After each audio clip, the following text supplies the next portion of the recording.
నమస్తే, welcome to Aadya TV. నేను మీ రమేష్ పెద్దే. ప్రస్తుతం ఏదైతే ప్రజాపాలన అంటూ కాంగ్రెస్ అడుగుపెట్టిందో రాష్ట్రంలో ఎందుకో తెలియదు కానీ నిరసనలు, ఉద్యమాలు, అరెస్టులు ఇదే పర్వం జరుగుతోంది. అయితే వీటన్నిటి మీద అటు తాజా రాజకీయాలు, అలాగే రీసెంట్గా ముఖ్యమంత్రి రేవంత్ రెడ్డి మూసీ ప్రాజెక్టుకు సంబంధించి నల్గొండ జిల్లాలో చేసిన పాదయాత్ర మీద, వీటన్నిటి మీద కూడా మనం చర్చిద్దాం. మనతో పాటు బీఆర్ఎస్ నేత ఉపేంద్ర ఉన్నారు. ఒకసారి ఆయనతో మాట్లాడి తెలుసుకుందాం. నమస్తే అండి. ఉపేంద్ర గారు, డైలీ పాలిటిక్స్ మీరు చూస్తూనే ఉన్నారు, ఫాలో అవుతూనే ఉన్నారు. ఫస్ట్ ఆఫ్ ఆల్ నాదొక ప్రశ్న ఏంటంటే, కాంగ్రెస్ నిర్ణయాలు కేవలం ప్రతిపక్ష పార్టీలకే నచ్చట్లేదా, లేకపోతే జనాలకు కూడా అందుకే అదే స్థాయిలో వ్యతిరేకత ఉందా? దీని మీద మీరేమంటారు? వాళ్ళ పాలన ఇప్పుడు ప్రతిపక్షమైనా అధికార పక్షమైనా ఎవరు చేసినా కూడా అంతిమంగా ప్రజలకు మేలు జరగాలనేది రాజకీయం. ఆ రోజు మేము బీఆర్ఎస్గా అధికారంలో ఉన్నప్పుడు ప్రజలకి మేలు చేయడం కొరకు అనేక పథకాలు, సంక్షేమ పథకాలు, అభివృద్ధి దాంట్లో మా పరిపాలన జరిగింది. కాంగ్రెస్ గవర్నమెంట్ వచ్చినప్పుడు కాంగ్రెస్ ప్రభుత్వం తీసుకునే నిర్ణయాలు కూడా ప్రజల యొక్క క్షేమం, ప్రజల యొక్క మంచి, ప్రజలకు ఇంత ఏమైనా మేలు జరిగేటువంటి కార్యక్రమాలు చేయాలనేదే మనం కోరుకుంటాం. ప్రతిపక్ష పార్టీగా మనం వ్యతిరేకించేది కూడా ప్రజల కోసమే. కాబట్టి ఇప్పుడు మనం మాట్లాడుకోవడానికి ఈ మధ్య కాలంలో ఎక్కువ చూసింది ఏంటంటే మూసీ చూస్తున్నాం మనం. ఇప్పుడు మూసీ ప్రాజెక్టు మీద కనుక మాట్లాడితే ఏ ప్రభుత్వమైనా కొన్ని పైసలు వెచ్చించేటప్పుడు ఆ పైసలు సద్వినియోగం కావాలి. తిరిగి మళ్ళీ ప్రజలలో ఆర్థిక జీవన ప్రమాణాలు మెరుగుపడే విషయం కావచ్చు, లేకపోతే ప్రజలకు అవకాశాలు దొరికే విషయం కావచ్చు, దానికోసం మనం పైసలు ఖర్చు పెడితే బాగుంటుంది అనేది. ఇప్పుడు మూసీ సుందరీకరణ అంశం అనేది ఇప్పుడు మన ఒకవేళ కాంగ్రెస్ పార్టీ మేనిఫెస్టోలో లేదు, లేదా ప్రజల నుంచి డిమాండ్ లేదు. అది ఒక మూసీ సుందరీకరణ అనేది ప్రభుత్వంలో ఒక అడ్మినిస్ట్రేషన్ భాగంలో మధ్యలో ఉన్నది కాబట్టి జరుగుతుంది. రాజశేఖర రెడ్డి పీరియడ్ నుంచి మన బీఆర్ఎస్ పీరియడ్ నుంచి జరుగుతుంటుంది. మూసీ సుందరీకరణ అనేది ఏంటి, అందులో ఉన్న మురికి నీళ్ళని అందులోకి పోకుండా చేయాలి. ఫస్ట్ ఆఫ్ ఆల్ ఏంటి అంటే ఈ హైదరాబాద్లో వస్తున్న డ్రైనేజ్ కావచ్చు, ఈ పరిశ్రమల నుంచి వస్తున్నటువంటి కాలుష్యం, ఈ వాటరు కలవకుండా చేయాలి. దానికి ఎస్టీపీలో ఒకటి మనం కనుక చేసుకుంటే దాదాపు 50% పోద్ది. తర్వాత మన ప్రభుత్వంలో ఏమైందంటే కొండపోచమ్మ నుంచి నీళ్ళు తీసుకొచ్చి గండిపేట ఇది ఉన్నది కదా, అక్కడి నుంచి కనుక ఆ వాటర్ని మనం ఇందులో కనుక వదిలితే ఫ్రెష్ వాటర్ వచ్చేస్తుంది. ఇది బురదని, ఈ మురికిని ఆపేస్తూనే ఆ గోదావరి నీళ్ళు కనుక అందులో పెడితే దాదాపు నీకు 80-90% ఫ్రీ అయిపోతుంది. దీన్ని న్యాచురల్గా అయిపోతుంది. మూసీల దాన్ని ఏమో చేసి దాంట్లో 1,00,000 కోట్లని, కొంత 1,50,000 కోట్లని, ఈ అన్ని పైసలు అసలు అవసరం లేదు. దాంతో ఏమవుతుందంటే ప్రజలకు అరే ఇన్ని పైసలు, కాళేశ్వరం ప్రాజెక్టుకి మనం 80,000 కోట్లు అక్కడ అధికారులు ఎస్టిమేషన్ వేసినటువంటిది. ఆర్ఎన్బిలో ఉన్నటువంటి అధికారులు, ఇంజనీర్లు, సివిల్ ఇంజనీర్స్ వాళ్ళంతా చదువుకున్న మేధావులు వేసిందే 80,000 కోట్లు.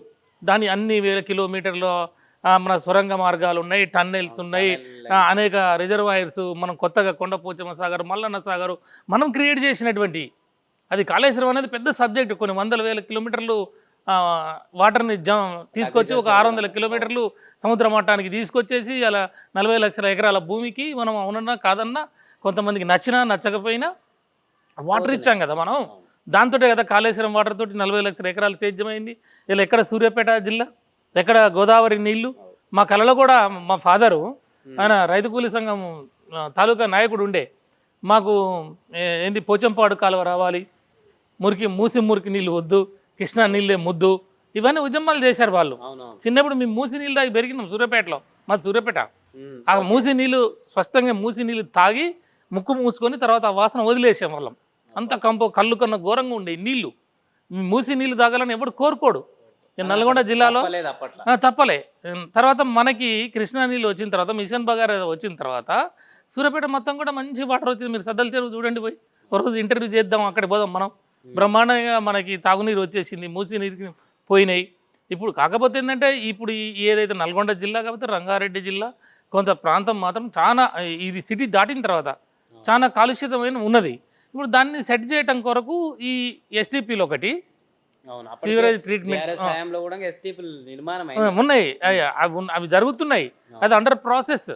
కాబట్టి నేనేమంటున్నా, అవే ఇంకా కొంచెం డెవలప్ చేసుకొని ఈ వాటర్ని, మురికి వాటర్ని కనుక మనం డైవర్షన్ చేసుకొని అక్కడి నుంచి వచ్చిన గోదావరి నీళ్ళని పైనుంచి కనుక ఇందులో అనుసంధానం చేస్తే బ్రహ్మాండంగా శుభ్రమైన నీళ్లు మన హైదరాబాద్ నడి గర్భం నుంచి పోతుంటాయి. కానీ అనవసరమైన ఖర్చు ఏదైతే చెప్తున్నాడు చూసినావా, ఈ భూమిని అంతా తీసుకుపోతా నేను ఏది బఫర్ జోన్ అని చెప్పేసి, లేకపోతే రివర్ బెడ్ అని చెప్పేసి కిలోమీటర్లు జరుపుతాని, అందులో ఉన్న వాళ్ళని కూలగొడతా అని చెప్పి వాళ్ళని నిరాశ్రయులను చేసి అక్కడ లేఅవుట్ లాగా చేసి, లేదా ఇతర దేశ కంపెనీలకి దాన్ని కాంట్రాక్ట్కి ఇచ్చి అక్కడ మల్టీ స్టోర్ బిల్డింగ్లు కడతా, భూమి వాలపురం చేస్తా, లేకపోతే ఈ భూమిని అంతా వరల్డ్ బ్యాంక్ దగ్గర తాకట్టు పెడతా, గ్యారంటీ కొరకు డబ్బులు తెస్తా. కాబట్టి నేను ఏమంటున్నా, నిరాశ్రయులు వాళ్ళు ఒకవేళ అయితే వాళ్ళకి మీరు ఏం పునరావాసం కల్పిస్తారు, వాళ్ళకి ఏమి రెమ్యునరేషన్ ఇస్తారు, ఆ యాక్ట్ ప్రకారం అన్నీ మీరు చేసిన తర్వాత చేస్తే బాగుండేది. నేను రాత్రికి రాత్రి వస్తావు, బుల్డోజర్ పెడతా అంటావు, మన తీసి అవతలేస్తా అంటావు, వాడికి రిజిస్ట్రేషన్ ఉన్నది, వాడు కరెంటు బిల్లు కట్టిండు, వాడు నల్లా బిల్లు కట్టిండు, లీగల్గా ఉన్నాడు కదా. ఈవెన్ అది ఏమన్నా కానీ చట్టంలో చెప్తుంది 12 సంవత్సరాలు ప్రైవేట్ ల్యాండ్లో నువ్వు ఉన్నట్టు పొజిషన్ ఉన్నట్టు చూపిస్తే అది నీకు అడ్వర్స్ పొజిషన్ వస్తుంది. గవర్నమెంట్ ల్యాండ్లో 30 సంవత్సరాలు ఉన్నట్టు వాడు కనుక అన్నీ చూపిస్తే ఏది నల్ల బిల్లు కానీ కరెంటు బిల్లు కానీ బోర్ వేసినట్టు కానీ ఇవన్నీ కూడా ఇంటి పన్ను కట్టినట్టు ఇవన్నీ ఉంటే వాడికి అడ్వర్స్ పొజిషన్ కోర్టే ఇస్తుంది. కానీ కొన్ని సంవత్సరాల నుంచి ఉంటున్నారు కదా వాళ్ళు. కాబట్టి నేను ఏమంటున్నా, ఇవన్నీ కూడా వాళ్ళని నువ్వు ఏ ప్రాజెక్ట్ అయినా చేయి, మేము తప్పు పట్టడం, మేము వ్యతిరేకులం కాదు, అభివృద్ధి నిరోధకులం కాదు. కేసీఆర్ అనే వ్యక్తే నీకు అభివృద్ధి అంటే ఏందో చూపించండి భారతదేశంలో, తెలంగాణని. అది ఒక మోడల్గా నిలబడది. అవునన్నా కాదని ఒప్పుకోవాల్సిందే. ఇవాళ మీరు అనేక రకాలుగా మాట్లాడుతున్నారు ప్రజలు, కానీ అది ప్రతిపక్ష నాయకులు లేకపోతే అధికార పక్షంలో ఉన్నవాళ్ళు, కానీ అది వాస్తవం, ఇది జరిగింది. మేమేమన్నా ఇవాళ మేము కాంగ్రెస్ ప్రభుత్వానికి కానీ ముఖ్యమంత్రి గారికి తెలియజేసేది ఏంటంటే, నువ్వు ఇంత పెద్ద మొత్తంలో ఖర్చు పెడితే నువ్వు ఫండ్ జనరేషన్ ఎక్కడి నుంచి వస్తుంది, ఆ డబ్బులు మళ్ళీ తిరిగి ఎట్లు వస్తాయి? నువ్వు మూసి ఒక సుందరీకరణే కాదు కదా, ఒకటి చేస్తే అయిపోదు కదా, దాంతో ఇన్కమ్ జనరేట్ కావాలి కదా. 1,00,000 కోట్లు కాకపోయినా ఒక 20,000 కోట్లు ఖర్చు పెట్టినా 30,000 కోట్లు ఖర్చు పెట్టినా మనం ఇంత ఇన్కమ్ జనరేట్ చేసుకోవాలి, ప్రజలకు ఆరోగ్యం రావాలి, పరిశుభ్రత కనపడాలి. అంటే ప్రపంచవ్యాప్తంగా వచ్చినటువంటి ఏదైతే టూరిస్టులు ఉన్నారో దీని ద్వారా వస్తారు అనేది, హోటల్ కడితే ఉంటారు అనేది, దాని ద్వారా ఇన్కమ్ జనరేటర్ అయితే మనం జనరేట్ అయితేనే మనం చెప్తున్న సబ్జెక్టు. ఓకే మంచిదే, కానీ అంత పెద్ద అవసరం లేదు అంటున్నాం. అడివి కానీ ఖర్చు పెట్టి మనం అప్పుల పాలై తెలంగాణ మళ్ళా ఇంకా అప్పులు. ఈ అప్పులు అంటేనే ఒక్కటి గుర్తుకొచ్చింది. ఈ తాజాగా ఇవాళ ఒక పొంగులేటి మంత్రి పొంగులేటి ఏం చెప్తుందంటే, మా ప్రభుత్వం దగ్గర డబ్బులు లేవు, కళ్యాణ లక్ష్మి పథకంకి తులం బంగారము డబ్బులు సమకూరినాక ఇస్తామని అంటున్నారు. అంటే ఒక మంత్రి స్థాయిలో ఉండి అట్లా చెప్పడము అంటే దీన్ని ఏ విధంగా అర్థం చేసుకోవాలి? ప్రభుత్వం దగ్గర డబ్బులు లేవు అని చెప్పేసి ప్రభుత్వం అట్లా చెప్పడం ఎప్పుడైనా ఇట్లాంటివి జరిగినాయా? అదే నేను ఏమంటున్నా అంటే, ప్రభుత్వమే మనంతలా మనం ప్రభుత్వం దగ్గర డబ్బులు లేవు, ఖజానా ఖాళీగా ఉందని చెప్పడం వల్ల మన రాష్ట్రానికే అది మచ్చ. వచ్చే పెట్టుబడులు కానీ, వచ్చే పరిశ్రమలు కానీ, లేకపోతే ఇంకెవడన్నా మన అప్పిచ్చేవాడు కానీ, ప్రతి రాష్ట్రం అప్పులు చేస్తుంది, ప్రతి దేశం అప్పులు చేస్తుంది. అప్పులు అంటే అప్పులు తీసుకొని అవకాశాలు పెంచుకోవడం. ఇలా మీరున్నారు, ఇలా మీరు ఒక కెమెరామెన్గా వర్క్ నేర్చుకుంటున్నారు, ఓ పుట్ట స్టూడియో పెట్టుకోవాలి, మీకు అక్కడ 2 లక్షలు ఉన్నాయి, ఓ 2 లక్షలు అప్పు తెస్తారు, తెచ్చి ఒక స్టూడియో ఏర్పాటు చేస్తారు. దాని ద్వారా మీరు ఇన్కమ్ జనరేట్ అవుతుంది, ఓ 4గురికి ఉపాధి దొరుకుతుంది. అది అప్పు కింద రాదు, అది పెట్టుబడి కింద వస్తుంది. తర్వాత నువ్వు చిట్టి కట్టుకుంటావు, ఆ చిట్టి డబ్బులు ఎత్తుతావు, వానికి ఇస్తావు, నీకు స్టూడియో మిగిలిపోద్ది, ఓ 4గురు నీ కింద బతుకుతారు, నీకు సమాజంలో హోదా వస్తుంది. దాన్ని మనం పెట్టుబడిగా చూడాలి. మన వాళ్ళు చెప్పేదంతా కూడా కాళేశ్వరం అప్పు అని చెప్తారు, కానీ కాళేశ్వరం ప్రాజెక్టు కరెక్ట్గా ఉపయోగిస్తే మనకు ఒక సంవత్సరంలోనే దానికి సంబంధించిన డబ్బులన్నీ కూడా వెళ్ళిపోయే పరిస్థితులు ఉన్నాయి. ఎగ్జాంపుల్, ఓ 3 ఎకరాల భూమి ఒక యాదవ సోదరుడికి అనుకుందాం. 2014 పూర్వం ఏముండే, 2,70,000, 3 లక్షలు, 4 లక్షలు ఎకరా ఉండే. ఓకే, వాడు మొత్తం కొడితే కూడా 10 లక్షల లోపు క్యాండిడేటే. ఈ రైతు బంధు, రైతు బీమా, ఈ నీళ్లు, 24 గంటలు, కాళేశ్వరం ఇదంతా జరిగినాక ఏం జరిగింది? అది ఓ 30-35 లక్షలకు పోయింది ఎకరా. డిమాండ్ ఏర్పడ్డది కదా. ఇక్కడ తెలంగాణలో, హైదరాబాద్లో సచిన్ టెండూల్కర్ లాంటి వాళ్ళు వచ్చి భూములు కొనుక్కున్నారు, అమితాబ్ బచ్చన్ లాంటి వాళ్ళు భూములు కొనుక్కుంటున్నారు, క్రికెట్ దిగ్గజాలు, సినిమా ఇండస్ట్రీ వాళ్ళు, వ్యాపారవేత్తలు, మల్టీనేషనల్ కంపెనీలకు సంబంధించిన వాళ్ళు కూడా ఇది దక్కన్ పీఠభూమి అన్ని రకాల బాగుంది, ల్యాండ్ ఆర్డర్ బాగుంది, భూమి బాగుంది, మంచి వాతావరణం ఉందని చెప్పి కొనుక్కుంటున్నారు, ఫెసిలిటీస్ వచ్చినాయి. అట్లనే అక్కడ కూడా రైతులకు ఏమైంది, నీళ్ళు వచ్చేసరికి, ఈ రైతు బంధు, రైతు బీమా వచ్చేసరికి ఇక్కడ ఈ ఎక్కువ ఎకరాల కోట్ల రూపాయలు వచ్చిన వాళ్ళు వీళ్ళందరూ అటు మైగ్రేట్ అయ్యారు. రైట్, ఓకే, అక్కడ కొనుక్కున్నారు వాళ్ళు. ఈడ ఎకరం 4-5 కోట్లు ఉన్నాడు, ఈడ ఎకరం అమ్మితే రంగారెడ్డి జిల్లాలో, వాడికి అక్కడ 10 ఎకరాలు దొరుకుతుంది ఎకరం అమ్మితే. కాబట్టి కొంత డబ్బు అనేది అక్కడ దాకా పోయింది. పోయినప్పుడు ఏమైంది, 3 ఎకరాలు ఉన్నాడు కూడా కోటీశ్వరుడు అయింది. రైట్. అయితే మూసీ ప్రాజెక్టు ప్రజలు కోరుకుంటున్నారు అనే విధంగా సీఎం పాదయాత్ర చేసిండు మొన్న సంఘంలో. దీన్ని ఏ విధంగా అంటే పాదయాత్ర నిజంగా ప్రజలు ఆదరించిర్రా? నేను ఏమంటున్నా, పాదయాత్ర చేస్తున్నావు నువ్వు, మరి నిన్న వలిగొండల గుర్రాలు ఎందుకు, గుర్రాల మీద పోలీసులు ఎందుకు, అంత పెద్ద పోలీస్ ఫోర్స్ ఎందుకు, ఆ బలగాలు ఎందుకు? ఇప్పుడు నీకు ప్రజామోదం ఉంది, ప్రజలు బ్రహ్మరథం పడుతున్నారు, ప్రజలు జేజేలు కొడుతున్నారు అనుకుందాం కాసేపు. మరి ఆ పల్లెటూరులో గుర్రాలు ఎందుకు పాపం? అంటే ఏం సందేశం ఇస్తారు మీరు? నేతల్ని కూడా వాళ్ళని అరెస్ట్ చేయటం ఎక్కడ వాళ్ళని అక్కడ, తర్వాత వీళ్ళని తిట్టడం ఎందుకు? నువ్వు అదే పాదయాత్ర నువ్వు ఇక్కడి నుంచి స్టార్ట్ చేయమంటున్నాం కదా మనం. నువ్వు స్టార్టింగ్ నుంచి ఎండింగ్కి పోతావా, ఎండింగ్ నుంచి పైనుంచి కిందికి వస్తావా? స్టార్టింగ్ నుంచి నువ్వు పోవాలి యాక్చువల్గా.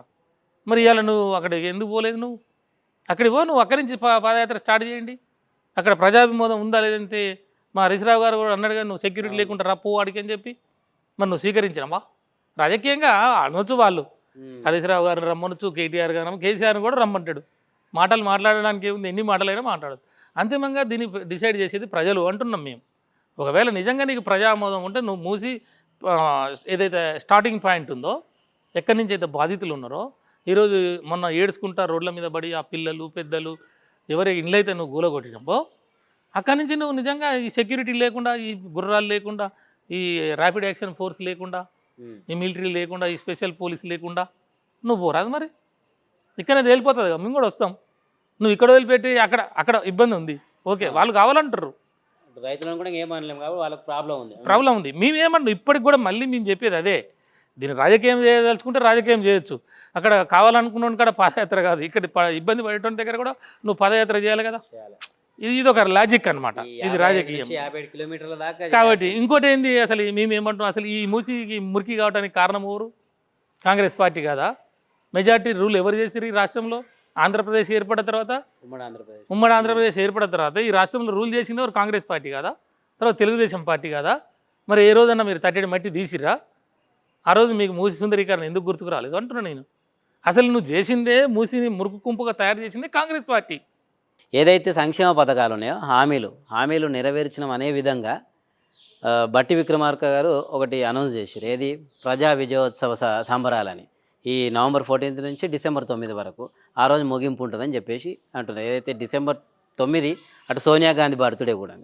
దీన్ని నిజంగా సంక్షేమ పథకాలు కాంగ్రెస్ ప్రభుత్వం పూర్తి స్థాయిలో అందించిందా? ఇప్పుడు అదే, ఇప్పుడు ఈ తెలంగాణ మొత్తం కూడా పొరపాటు చేసిన మన పరిస్థితిలో పోయిర్రు. వాళ్ళు ఒక రకంగా డిప్రెషన్ పోతున్నారు, రైతాంగం కానీ లేదా బడుగు బలహీన వర్గాలు కానీ. మొత్తం ఇంతకుముందు ఈ పరిపాలనలో 10 సంవత్సరాల పరిపాలనకి దీనికి కంపేర్ చేసినప్పుడు ఏంది వాళ్ళు చేసిన దాంట్లో ఇప్పుడు 6 గ్యారెంటీలు అని చెప్పినారు. ఫస్ట్ 100 రోజుల్లో చేస్తామన్నారు.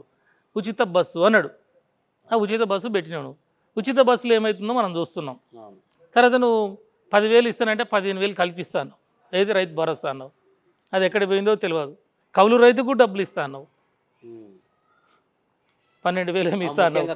కౌలు రైతుకు 12,000 ఇస్తా అన్నావు సంవత్సరానికి. కౌలు రైతుకు ఇచ్చినవా డబ్బులు?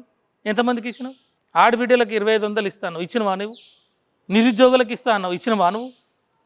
మరి ఇవన్నీ అన్ని అమలు చేసిన నేను అందుకే అడుగుతున్నా, నేను విజయోత్సవ ర్యాలీ నువ్వు ఎట్లా చెప్తున్నావు అంటున్నా నేను. ఏ ప్రాతిపదికన నువ్వేం చేసినావని? పోనీ నువ్వేమన్నా ఉద్యోగాలు నువ్వు చెప్పినట్టు సంవత్సరానికి 2 లక్షల ఉద్యోగాలు వేసినవా? ఏమేలే కదా. నువ్వు వేసిన ఉద్యోగాలన్నీ కూడా మేము ఇచ్చిన నోటిఫికేషన్లేగా. అసలు ఇప్పటివరకు కాంగ్రెస్ పార్టీ నోటిఫికేషన్ ఇచ్చిన ఉద్యోగాలు ఎన్ని తెలిసి నీకు తెలిసిపోద్ది.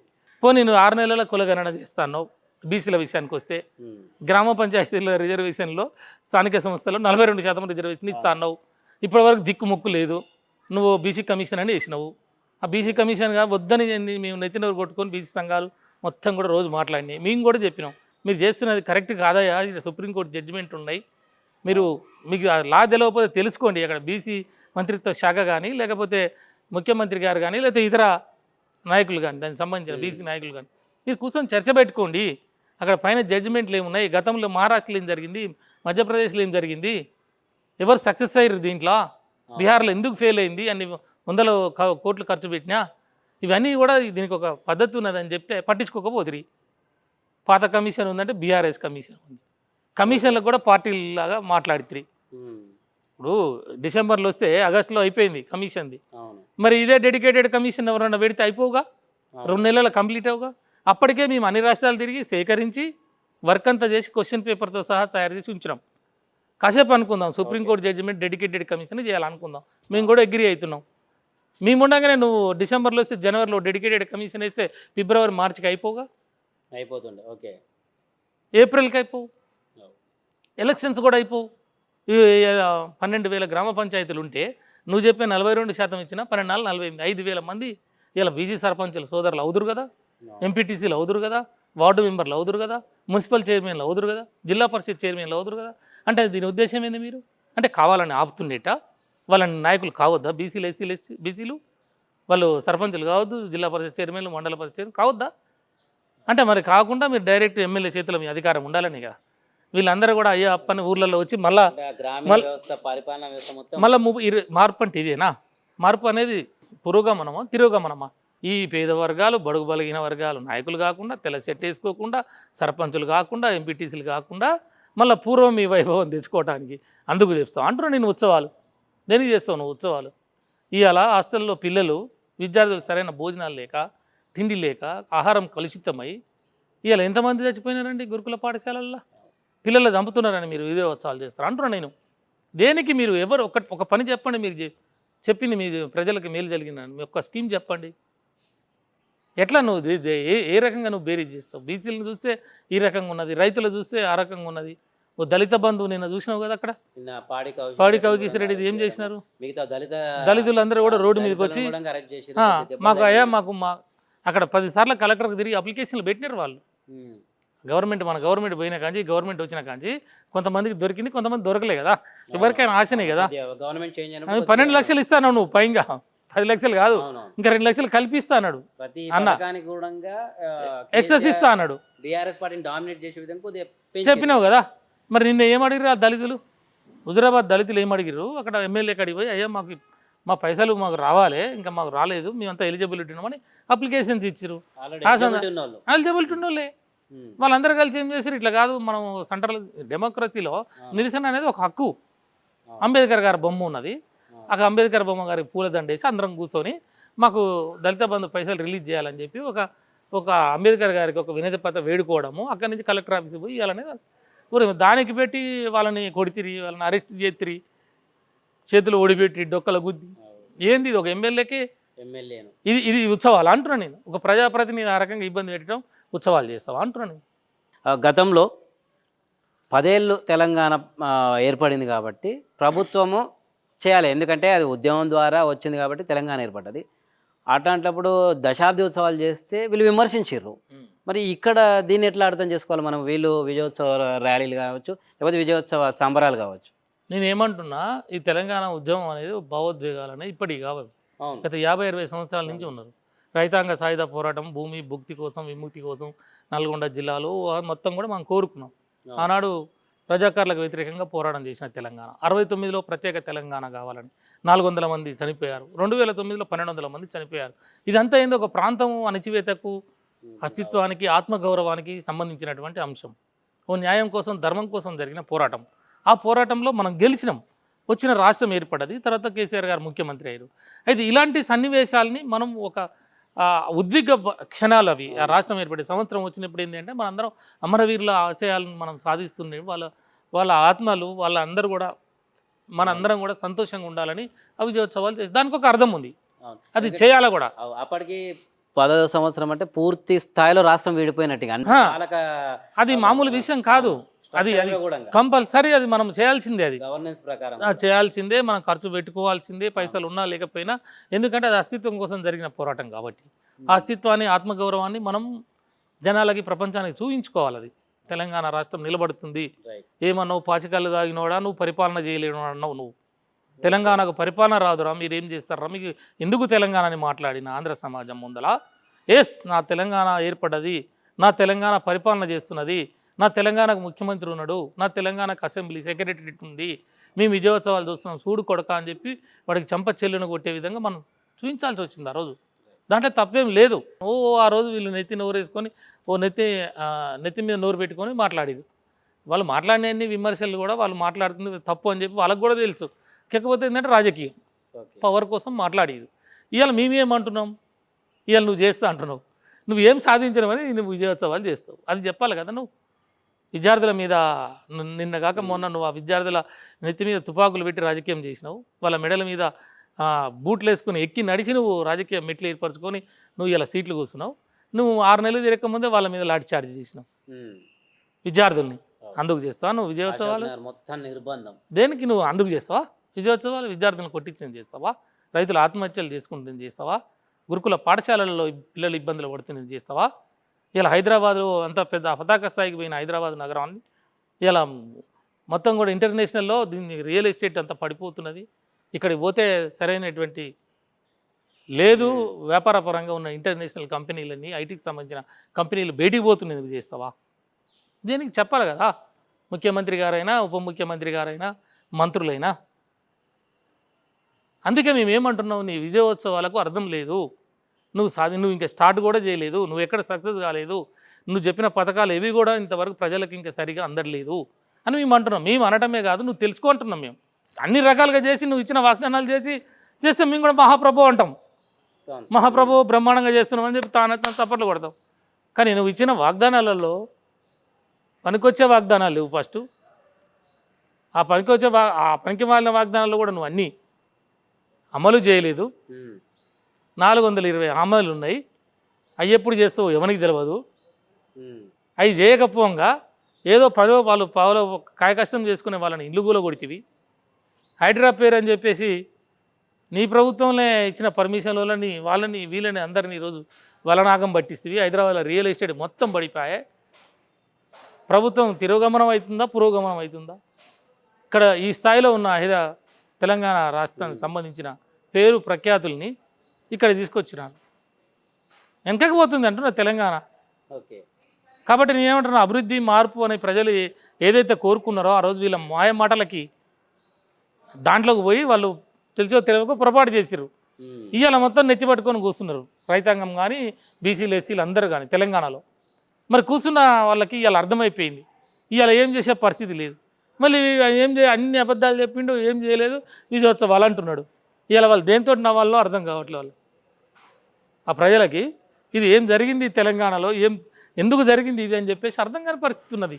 రైట్. ఇక మీరు అంటున్నట్టు చివరిగా ఈ ఏదైతే ప్రభుత్వము ఈ పథకాలను కావచ్చు హామీలను కావచ్చు ఫెయిల్ అయిందనే మీరు అంటున్నారు. అయితే ఇది నిజంగా ప్రజలకు అర్థమై ముందు కేసీఆర్ అన్నట్టు రాబోయే ఎన్నికల్లో బీఆర్ఎస్ పార్టీకే పట్టం కట్టారు అనే నమ్మకం ఉందా? ఇప్పుడు ప్రజలు ఎట్లా చూస్తారంటే, ప్రభుత్వాలు పనిచేస్తున్నప్పుడు ప్రభుత్వాల పరిపాలన కన్నా మెరుగు చేస్తాము అని చెప్పి వాళ్ళు చెప్పినారు. Simple logic.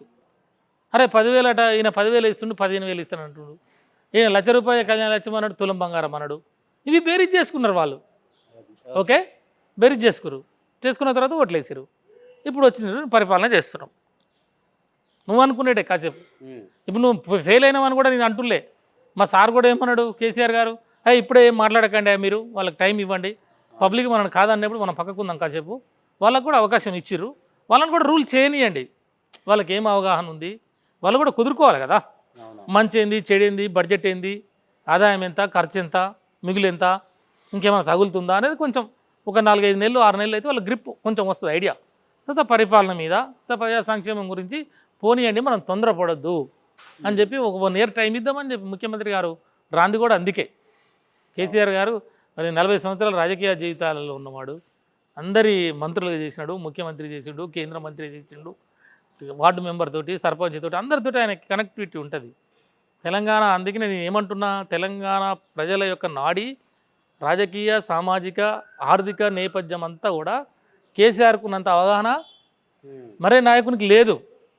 కేసీఆర్ తెలంగాణకు ఎక్కడ పుండు ఉన్నది, దానికి ఎక్కడ మందు పెట్టాలో తెలుసు కేసీఆర్కి, పెట్టిండు కూడా. బాగైన తెలంగాణ మోసపోయింది, దగాపడ్డది, ఈరోజు వంచనకు గురి కాబడుతుంది, వెనకకు పోతుంది. సరే కానీ కాసేపు మనం ఏం చేయలేము. ఇప్పుడు డెమోక్రసీల సిస్టమ్ అట్లుంది. నేనేమంటున్నా, ఇప్పుడు మేము కూడా అంటున్నాం, ఇప్పుడు మేము ఫెయిల్ అయినామని కూడా అనదలుచుకోవట్లేదు. అయిన కాలేదో నీకు తెలుసు, ప్రజలకు తెలుసు, ప్రజల నెత్తి కొట్టుకుంటారు వాళ్ళు. సరే ప్రతిపక్ష నాయకుడు కాబట్టి వీళ్ళకేం పని లేదు, బండలు ఇస్తారు అంటావు నువ్వు. కానీ ప్రజలు తేలుస్తారు వాళ్ళు. ఇప్పటికే జరిగిపోయింది పొరపాటు అనేది వాళ్ళకి అర్థమైపోయింది. కాబట్టి ఇంకా 4 ఏళ్లలో మీరు ఏం చేస్తారో, ఏం చెప్పిర్రో, మీ పరిస్థితులు ఏంటో, మీ ఏజెండా ఏంటో మీ ఆలోచన ఏంటో మీరు చెప్పిన అన్నీ కూడా మీరు వాగ్దానాలు కనుక ఫుల్ఫిల్ చేయకపోతే తప్పకుండా ప్రజలు దీన్ని దాన్ని కంపేర్ చేస్తారు. కేసీఆర్ ఉన్నప్పుడు మాకు డైరెక్ట్ మా ఒడ్లు కొన్నాడు, మాకు పైసలు బ్యాంకులో పడ్డాయి, మా బిడ్డ పిండి అయితే నాకు కళ్యాణ లక్ష్మి ఇచ్చిండు, మా పిల్లలకు ఉద్యోగాలు వచ్చినాయి, అరే మా భూముల రేట్లు పెరిగినాయి, తెలంగాణ అంతా బాగుపడ్డాము, హైదరాబాద్ నగరం విశ్వవ్యాప్తం అయిపోయింది, హైదరాబాద్లో ట్రాఫిక్ సమస్య లేదు. ఇవాళ చూడు ట్రాఫిక్ ఎట్లా ఉంటుంది హైదరాబాద్లో, అసలు ఏం జరుగుతుందో హైదరాబాద్లో ఆ ట్రాఫిక్ ఆఫీసర్లు ఏం చేస్తారో కూడా అసలు ఏం అర్థం కాని పరిస్థితులు ఉన్నాయి. లా అండ్ ఆర్డర్ లేదు, ఒక మత గొడవలు లేవు, వేరే ఎలాంటి పంచాయతీ లేవు. పోలీస్ వ్యవస్థను బాగు చేసినాం, కంట్రోల్ రూమ్ కట్టాం. ఒకసారి తప్పు చేసిన నేరస్తుడు వాడి నెంబర్ అందులో యాడ్ అయితే వాడు ఎక్కడ తప్పించుకోలేడు, సీసీ కెమెరాలు పెట్టాం.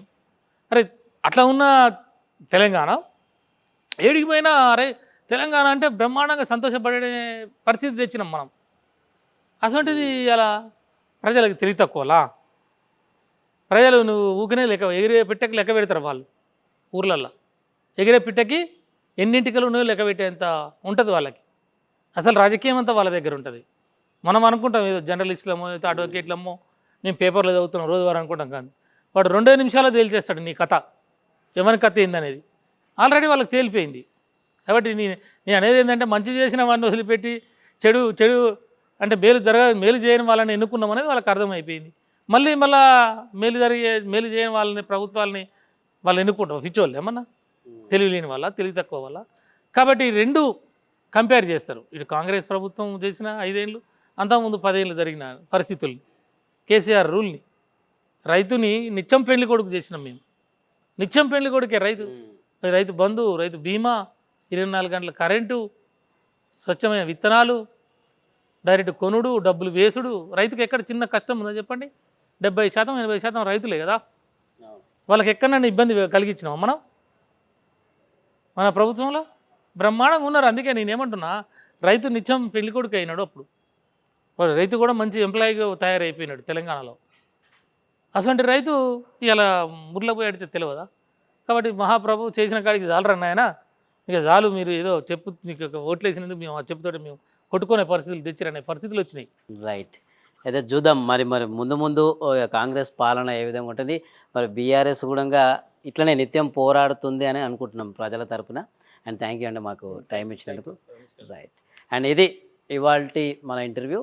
మరోసారి మరో లీడర్తో మీ ముందుకు వస్తా. నమస్తే, థ్యాంక్ యూ.